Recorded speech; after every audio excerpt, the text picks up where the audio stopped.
Islam growing? In the end times, it says that there will be more people falling away into apostasy and following after the Antichrist in mass. It doesn't say that there will be many good believers in the end. It says there will be few. And the prophecy warns of this. Christ warned that when he returns, there will be few who truly are holding on to the faith. And he says this in Luke chapter 18, verse 8. He says, I tell you that he will avenge them speedily. Nevertheless, when the Son of Man cometh, shall he find faith on the earth? Well, this is a rhetoric question.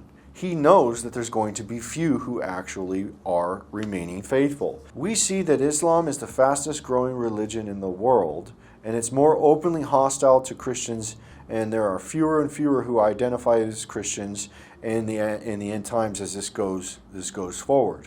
And we see that Islam and Catholicism are both making a great push, and ultimately they will end up uniting together against the Christians.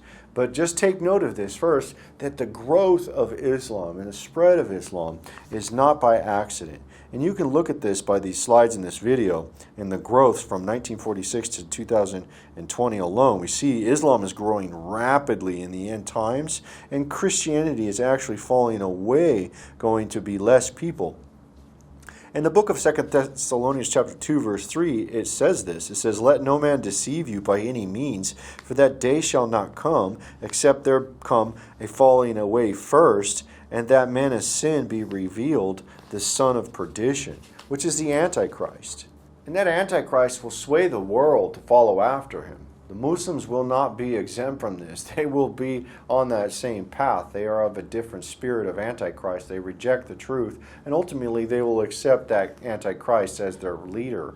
And Christ warns about the few that will be following in the narrow path. He says in Matthew chapter 7, enter ye in at the strait gate, for wide is the gate, and broad is the way that leadeth to destruction, and many there be which go in thereat.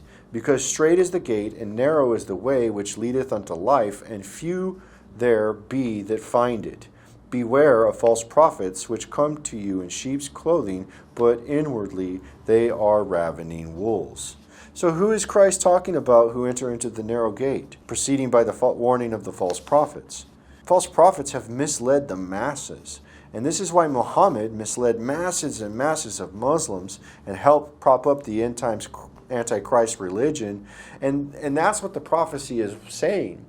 And that's what Christ is alluding to in this statement about false prophets taking the mass of the people and leading them away, and that there's a very little narrow path that actually get to the right path with God. And we can tell that there's a fringe Christianity, small amount, and then there's a huge wide path of Islam. We see there's a fringe Christianity, and then we see there's a wide path of Catholics. And these wide paths are not the path of God.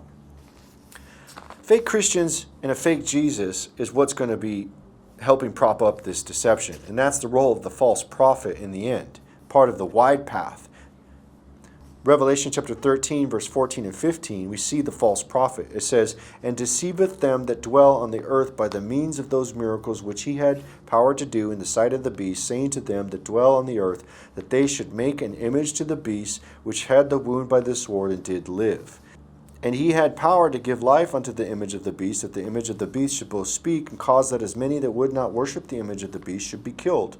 And we know this is a false prophet. And we know this is a false prophet because the false prophet is the one helping erect the image of the beast, and the beast and the false prophet are both mentioned being captured on the return of Christ. In the book of Revelation, chapter 19, verse 20, it says this, and the beast was taken, and with him the false prophet that wrought miracles before him. So we know that the verse where it's talking here in Revelation chapter 13, verse 14, and deceiveth them that dwell on the earth by the means of those miracles which he had power to do in the sight of the beast. So we see here that there's miracles being done by this second beast, whose miracles he's doing in the sight of the beast. So he's doing it in front of the beast, right? So back in Revelation chapter 19, verse 20, it says, and the beast was taken, and with him the false prophet that wrought miracles before him. So we know that it is the false prophet who is the second beast. And Islam teaches that their Mahdi And a prophet Jesus will come back to rule Jerusalem and to rule the earth. And we know that Islam teaches that there's a version of their Jesus, their prophet Jesus, and their one that they're looking to lead them, Imam Mahdi, right? And these two characters are going to come back and rule Jerusalem in the end times from Jerusalem. All the world will bend their knee to the beast and to this Antichrist. It says, Revelation chapter 13, verse 8, and all that dwell upon the earth shall worship him, whose names are not written in the book of life of the Lamb slain from the foundation of the world. So we see the whole world following after this lead.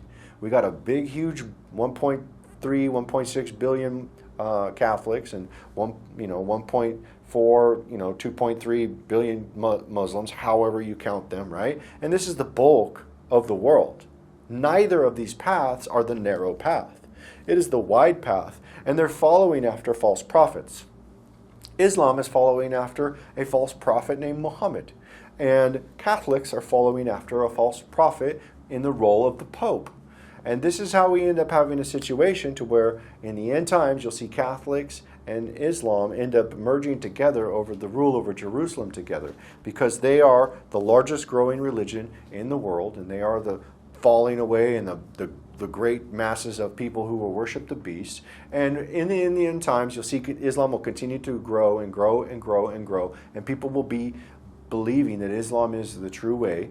This is written in the scriptures, this is written in the prophecy, because it's the wide path that leads to destruction. And the narrow path will be very narrow for the people of God who are actually following what Jesus teaches, actually following what Jesus taught and believing what Jesus said.